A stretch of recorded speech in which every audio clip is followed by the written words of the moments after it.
Alright, what is up, guys? I know Midnight Walkers has been, that's kind of like the popular thing right now, so I want to make a video on it. I mean, I say like the popular thing. It's basically what I want to do is I just kind of want to talk about the game, what I like about it, what I dislike about it, potential it has, future, that sort of thing. I will say to start with, I haven't actually played it that much. I've got about 17 hours on the playtime right now. I know some people can have a lot more playtime than I do. He's probably got like 50 hours by now. Um, but what I'm gonna say to start this off is my overall opinions on the game. I mean, it's okay. This game doesn't feel special to me in any way. It doesn't feel like particularly good. Maybe, maybe that's just because I'm not like a super big zombies guy, although I've played games like Dead Island, Dying Light, I like those. But this game, I don't know. It like I said, it doesn't feel that special. It feels like it's just an okay game. Like this isn't a game I'm gonna sink 4,000 hours into like Dark and Darker, or honestly, I don't even really like it as much as like Dungeonborn for that matter. It just like to me, like I said, this game is just okay. I think there are some things they do pretty good, but there are some things that are just very, very poor. And that's something I want to talk about here. So to start off with, for those of you who don't know, I was kind of go over the game like in general. Basically, it's exactly like an extraction game you would expect. You have classes, they have perks and skills. You have all of these stats and stuff. You have gear that rolls random modifiers, that sort of thing, right? Like if you are familiar with Dark and Darker, a lot of this stuff all comes. It's all going to be very, very familiar to you. A lot of different bases with different base stats. The one thing about this game, though, that is very, very different, and that's a very, very integral part of the game, is the crafting system. There is a very, very large crafting system. You can effectively make nearly everything in the game, and you can make up to like legendary weapons if you wanted to. Like, I could make like a green sledgehammer, or I could make a legendary sledgehammer. And you see these take different pieces. And let's say, for example, like a metal plate. Oh, what do I need for that? Oh, I need metal abrasive and metal. How do I make metal abrasive? Okay, I need reinforced metal. I need toothpaste. How do I make reinforced metal? I make scrap and I make metal. Like, right. So like the crafting system is very it's very deep, and you see it's still like a beta thing. But effectively, you can kind of craft everything there is to craft in the game. Also, sorry, if the music cuts in and out, it's because I'm tabbing out of the game to my OBS and stuff like that. But like you can effectively craft everything there is. So like the crafting is super, super important, and arguably it is the best way to get good gear. Which brings me to a point I want to talk about here in a bit of just how getting gear really works. But just to finish off this, the crafting system, you can make, like I said, effectively everything in here. You see, like, ammo, weapons, heals, armor, everything, right? Blueprints, which is something you need to make weapons. It's a very, very deep crafting system.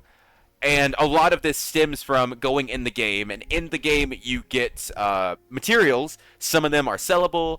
Some of them are, grinder, which is your crafting. It's like how you get your base mats, right? So like if you want metal, if you want wood, the way you do that is you take certain items to the grinder, which is somewhere in the game. Throw them in there, start it. It grinds them up, gives you the base materials. You take those out. And the more, the better the stuff you grind, the better materials, right? So, like, if I were to grind a blue kukri, I would get one reinforced metal ingot, right? Which means I could make another one with it, assuming I have the other base stuff. If you do a purple, I'm pretty sure you get, like, the abrasive. If you do a legendary, I'm pretty sure you get the plate. I haven't done it myself, but I'm pretty sure. And that's just, like I said, like, that's effectively how, like, that's a very short introduction to the crafting system. There's more, but that is what it is for now. Going forward, though, talking about the gear a little bit more. So what I mentioned is how to get good gear. Mainly, it is through crafting, because this is the most consistent way to get it. And even if you are to craft it, you see it, it still has 4 random modifiers. You can't control these at all. That's just how it is. So if you were to craft something which is either incredibly expensive to buy or time-consuming to get the materials to make, then it could be really bad, or could be really good. In my experience, I haven't seen that many bad items roll, especially at legendary, just because the amount of things that can roll on a certain piece of gear is pretty limited. I will say, however, like you see this legendary rolls 25 to 28 damage. This is a pretty big deal. Like the ranges are pretty insane. Which see, like this is something I kind of dislike. Like for example, you see like green only has 18, 19, blue is 20, 21, epic is 22, 24, but then you get a legendary and it goes all the way from 25 to 28. And when you get to something like this, you already have the most variance because you have the most possible options.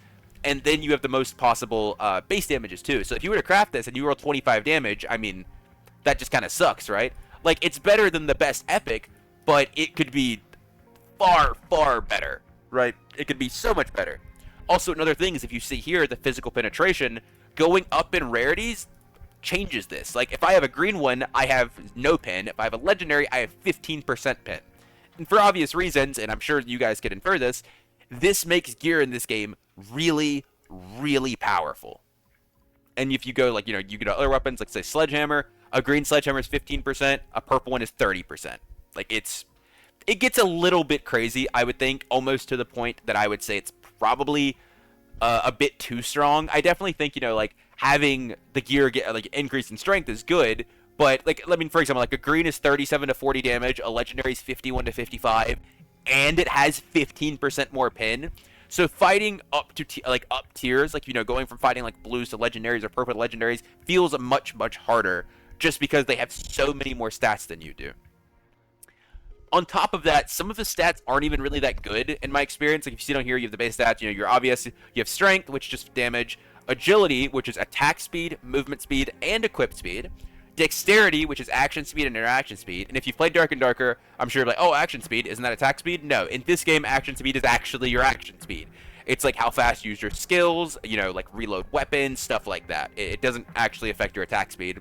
Knowledge, which is skill attack speed and effectiveness, so your skill damage. Mentality reduces skill damage and negative effect duration. Skill damage in this game is kind of like magic damage, so think of this as like MR, effectively. And then Constitution, HP, physical damage reduction, and buff duration, which is, really, really good stat. But, back to talking about the gear. So, like I said, the best way to get it seems to be crafting. Outside of that, you can get legendaries, purples, and stuff like that in the game.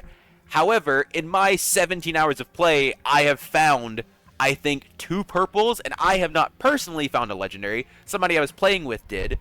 But the way they found the legendary was by using a key card, and, they have these in many games.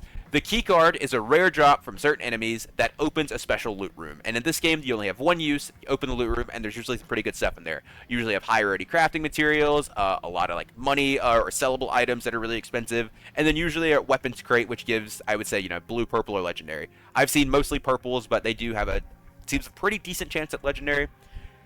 But I haven't even found a key card yet, so they do seem somewhat rare. And you can buy them off the market, because they do have a market, which I'll talk about in a little bit. Right here, the UI for it's pretty terrible, but that is what it is. But yeah, so getting gear seems to be it's not difficult, because like getting geared in like blues, right? Like getting like this is easy. You could do one run and come out and be in mostly blues, but then you could do 10 runs and you might not find a purple unless you get lucky. Because there are certain high value areas that have good chests, but even then, I mean, I've played, I'd say probably 20 games going there, and I never loot anything better than a blue from them. Maybe I get like a purple crafting material, but that's all. Just one purple crafting material isn't enough to make a weapon, because then you also need things like the blueprint, which you can make down here. I will show you that. Like you can make, these blueprints to allow you to make the weapons, but these also require, other purple crafting materials, which is, pretty self-explanatory. And if you want to buy them, you can buy them off the market from players. It's not too expensive, but even then, when you consider trying to build an entire kit, it gets a little bit annoying. So yeah, that is like TLDR. That's kind of the looting. I don't want to go too much into it, because I'm kind of trying to talk about everything here. Other than that, what else? I mean, let's see. What do I want to talk about next? I guess I can go for the PvE, because PvE is kind of like related to this. The PvE in the game is incredibly lackluster. Most of the zombies are just kind of all have the same attacks. There are only a few that are like quote-unquote special zombies. You have your normal default walkers, which are just like, just basic zombies. They just attack you. You have riot walkers, which are just heavily armored basic zombies. They just take more damage. Then you have the runners. They're just walkers with the same attacks that run fast, and they have they're a little bit tankier, not as tanky as the riot walkers, but yeah. Then you have spitters, which, I mean, just think like a blob from from Left 4 Dead. They spit, and then when you kill them, they explode. That's it. Howlers, which just scream in an AoE and do damage. Other than that, they're not that tanky. You can stun them out of it and you can kill them. And then you have the quote-unquote like bosses, which are like a football player who like rushes at you and has a shoulder charge, which seems undodgeable in melee. And then you have the I think Smasher is his name, and he slams the ground in an AoE, and he like does an uppercut, and then he has like a jumping slam, and for the most part, none of the PvE is that, like, I think everything except for the last two I mentioned, the football player and the Smasher, are even remotely difficult. But those two, like, it doesn't even feel it's difficult. It's more so they just have attacks that if they do them, they're not impossible to dodge. They're just kind of annoying. Because the football player, for example, he has like a shoulder charge. It's like a short-range shoulder charge that he does. And if you are not fast enough, you really just can't dodge it. Because he just has really, really good tracking, and it just hits you. That's how it is. The Smasher isn't like the hardest to dodge. I'd say he's pretty consistent. But the problem is these two mobs have a ton of health. They have just a ridiculous amount that killing them as a solo could unironically take you a minute to 2 minutes of just sitting there wailing on them, hitting them nonstop in decent gear. So trying to kill them in bad gear takes forever. And if they were to hit you, they do a lot of damage. Which brings me to another point, is heals in this game. Yes, you can craft them, which I'm sure you guys might have saw in here. You can craft heals. You can craft like all the way up to legendary if you want, for, you know, health drinks, which are your potions, or bandages, which are, you know, obviously just bandages. You can craft these, or you can buy them from your vendor, which isn't this guy. You can buy them from your vendor. Need medical attention? But as you see here, this is a limited amount. So if I buy these, they're gone. They are gone until the refresh happens. And you can see, I could buy 2 drinks there, a third one, a green one, and then 3 bandages. And that's all you get for the hour. And if you, like, let's say if you wanted to heal your full health bar on, like, the Barbarian class, for example, which is the class I'm playing here. If you want to heal your full health bar, it's going to cost you about 2 bandages and 2 energy drinks, which is nearly as much as you have in here total. So if you can't craft them, the only way to get them is in-game. Which brings me to the next point of the layout of the map. So you see here the map rotates, it says next block 8F to 15F in 30 seconds. So you have 2 different maps. You have basement 1 to the 7th floor, and then you have basement 8 to the 8th floor to the 15th floor. Depending on the time you queue, changes, but each floor has effectively the same things on them.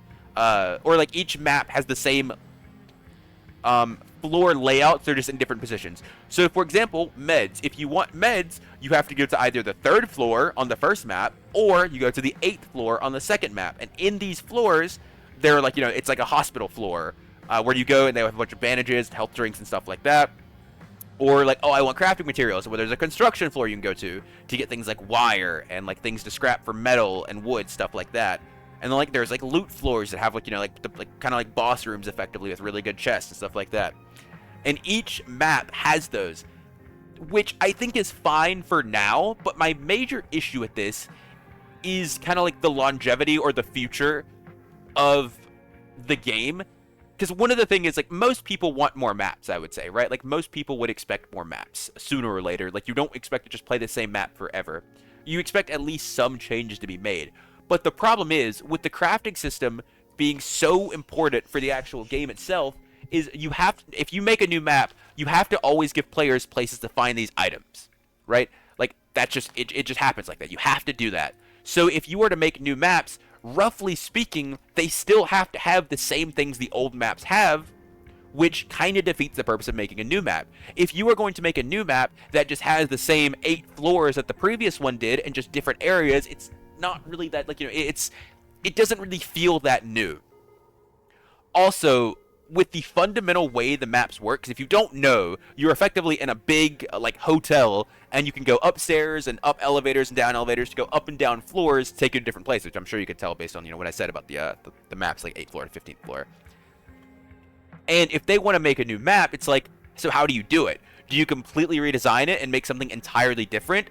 Because if you were just going to make like, oh, you're in a different building now, you know, with the same floors in a different order, it doesn't feel that new. And that's what a lot of this game for me feels like. It's like, it's fine for now, but if they were trying to look towards the future to make something else, I just don't really see how they can expand on what's currently here. That is like, that's my major issue. I don't see where the expansion goes forward. And obviously, I'm not the guy making the game, so I don't have to. I mean, if they have an idea, which I'm sure, I hope they do. You know, I expect them to, because otherwise that would be a little short-sighted. But as of right now, it just ends up being a little, like, boring, I could say. Because the problem with the map, it's the same problem Dark and Darker had, was when you load in after you've played a map so many times that's not randomized, you know where you're going to go. So, like, if I were to load in right now, I'm like, okay, I'm going to the 14th floor. That's the loot room. I will go there. And anybody else that wants good loot, they're also going to go there unless they're running, like, a key card or something. Or, oh, I need mats. I'm going to load in and I'm going to, I think it's like the 12th floor on this one, the construction floor, right?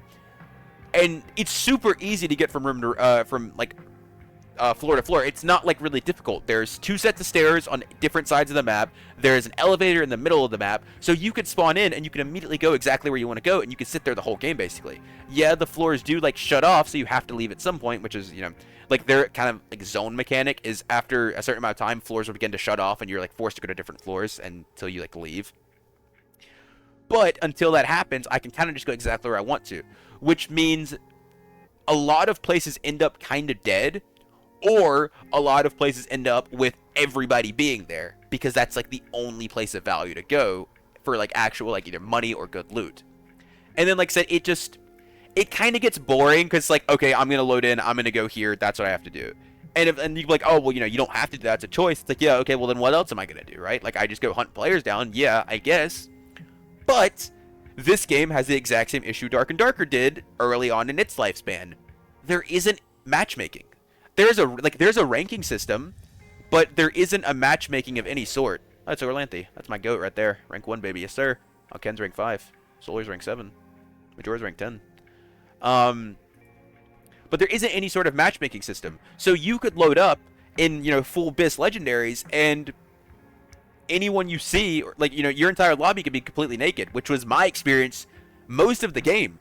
In 17 hours of gameplay, I've had one lobby with a team that was really, really geared. And almost every single other lobby was just completely naked. And, I mean, it just gets boring. Like I said, this is the same problem Dark and Darker had early on in its lifespan, was there just weren't players. Because there was no matchmaking, you couldn't reliably run into players. So what you do is like, oh, there's no one in the lobby that's worth killing. I just go loot, and I go to the exact same areas and do the exact same thing every single time. And it stops being fun after a short time. Like I said, I already don't really feel like playing this game much more. Like I'm already at the point I'm like, I don't care to play.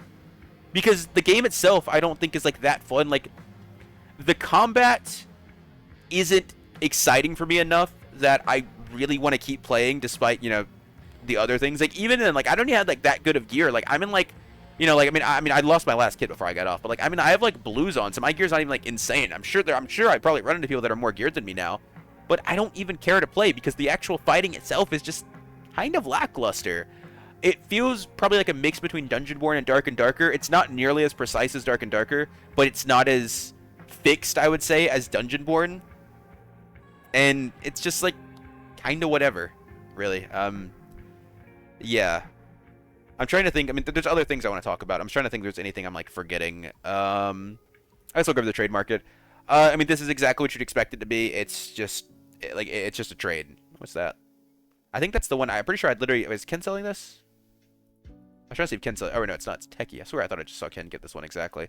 But like the trade market, it's very bare bones. You can buy stuff. Like you can search for specific items. But the problem is you can't search for.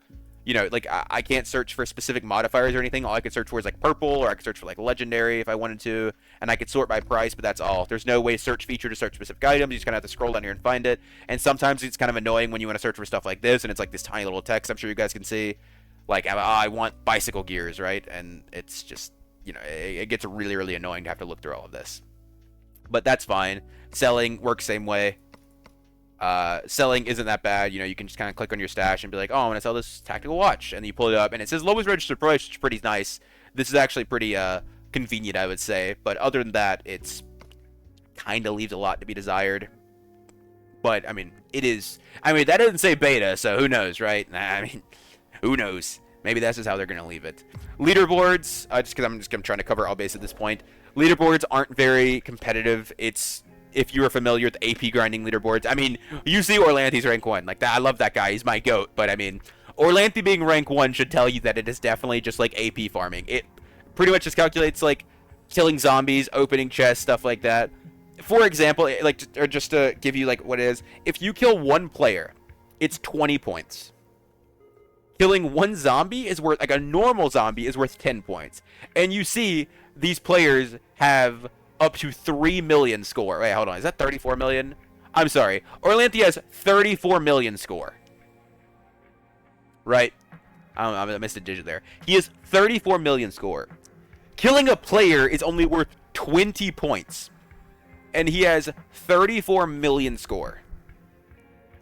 So you could just kind of see how little player kills really count into that overall score. It is like, it's like looting, it's opening chests, stuff like that. It doesn't really have to do with PvP. And I know I'm forgetting something that I wanted to talk about. I cannot think of it for the life of me. Oh my god, this is so annoying. Whatever. I'll call it there because I'll say screw it. I can't remember it. But yeah, I mean, for the most part, I don't think. I mean, there's definitely some things I missed, but I think that's generally my ideas and thoughts on the game. Like, I think it's fine, and if you want to play it, you play the playtest on Steam, see it for yourself. And I think the game is okay for now, but if I had an alternative to this, I probably wouldn't play it. Even without having an alternative to this, I probably still won't play it. And I know there's some other people that kind of shared the same opinion that I saw. I heard some people saying they were already kind of bored of the game that have been playing it. Not like, I mean, a little bit longer than me, but not as long as like Ken has or anything. Because there's not a lot to it. And you could be like, oh yeah, it's a playtest, it makes sense. But if I compare this to Dark and Darker, if I compare this to Dungeonborn, my desire to go in and play the game was way, way higher. And maybe it's just because I played those so much. Maybe that's why I don't like really care to play this game that much, honestly. I mean, that is absolutely possible. But I can't see a future where this game pops off. I also think fundamentally the zombie aspect of the game and the whole overall theme of it being like, oh, zombie lock and tower is less appealing to people than the medieval fantasy. I think that's more popular. I mean, I've heard people say like, oh, I mean, I don't really care for zombies. I don't like really want to play that as much as like I want to play some medieval fantasy style game. I think that's another thing. But yeah. Overall, game's fine. I'd probably give like a 6 out of 10. It's fun for a time, but if this game came out, I probably wouldn't buy it. I mean, I might play it again. I don't really know, but it's okay. That's really what it comes down to me. It's just okay. If you want to try it out, try it out. Feel free to, see if you like it for yourself. Maybe it's just me. I mean, there are clearly people that love the game. Like I said, look at Ken. Another great example. He's been playing it a ton. Orlanthi, Solar Bear, all of them. They love the game. I don't, but, I'm just me. Anyways, hope you guys enjoyed the video, and I'll catch you guys next time. Peace, peace.